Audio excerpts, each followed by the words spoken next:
For the past few weeks, I've been using the M2 iPad Pro as my main tablet, and this is my review on the M2 iPad Pros.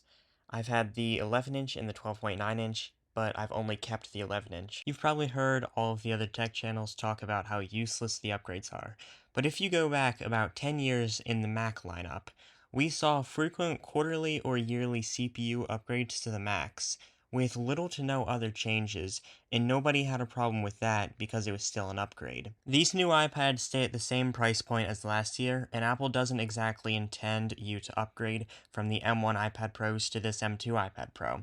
But if you're coming from a 2018 or a 2020 iPad Pro, you will find the new features and the new speed improvements very convenient. The main point of this new iPad Pro is not to be the redesigned iPad Pro to replace the 2018 design, but it's to be the fastest and most future-proof iPad Pro possible.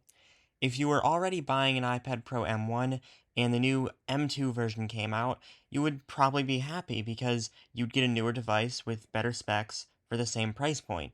And if you were looking at buying a used iPad, you would also be happy because the prices will come down due to a new model being out. Do I notice the speed from the M2 chip? No, not really, but comparing this M2 iPad Pro to my old iPad Pro, in some pretty intensive tasks like exporting video in LumaFusion, there is quicker export times, and it feels an extra bit quicker in heavy tasks, as well as just being really quick around the OS and feeling just a bit faster. This iPad will also last a lot longer due to that M2 chip. If you are an Apple Pencil user, you would also see the new Apple Pencil features brought, and those are just going to stick with the future iPad Pros likely forever. If you plan to keep your iPad for multiple years, it just makes more sense to buy this iPad over the M1 for most people, since it's overall newer and it'll likely last longer. I'm expecting the M1 iPad Pro's price to drop mid next year, however, so I'm sure the M1 iPad Pros will get more value as the price drops. I used an iPad Pro 2018 back in January, and if I was to keep my iPad Pro 10.5 instead of buying an iPad Pro 2018 back when those came out, I probably wouldn't have kept that thing as long because it's just older. Doesn't have USB-C, doesn't have the bezel-less design, and while we didn't get a whole redesign this year, it just makes more sense because this iPad will be newer and you'll be able to have the latest device and keep the latest device until the next iPad comes out in 18 months, and then after that, you'll still have a very capable iPad. When if you had bought an M1 iPad Pro, and then in 18 months, your iPad Pro will become 2 generations behind, and it just keeps getting older and older from there. If you were to have bought the iPad Pro M1 when it came out, you would have been using it for well over a year, and you would have still had about another year or two left until you started noticing any pretty major slowdown. And that's with the M1 chip, so we really don't know if we will see any slowdown with iOS ever. There are only three iPad Pros that I consider buying right now: the iPad Pro 2020, the M1 iPad Pro, and the M2 iPad Pro. And out of all three of these, to me at least, the M2 iPad Pro just makes the most sense for most people. Back in January 2022, or earlier this year, I reviewed the 2018 iPad Pro. And if you watched that video, you know my review was overall pretty positive.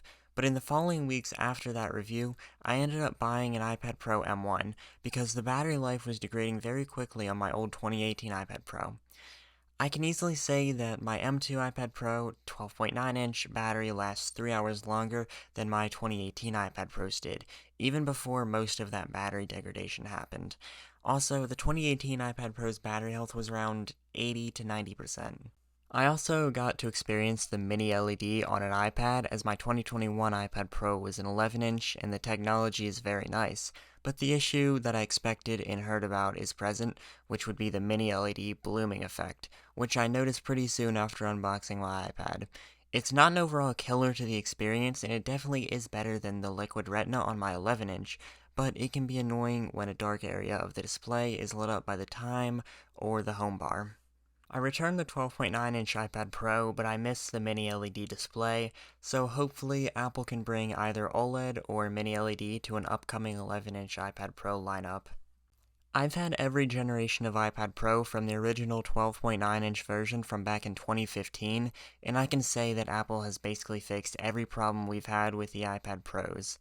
Back in 2016, Apple had to release a Lightning to USB-C cable because of the iPad Pro's very slow charging speeds, due to the battery that was housed inside them being too large. I still have my original cable from 2016, but it's pretty torn up and it's not in use anymore.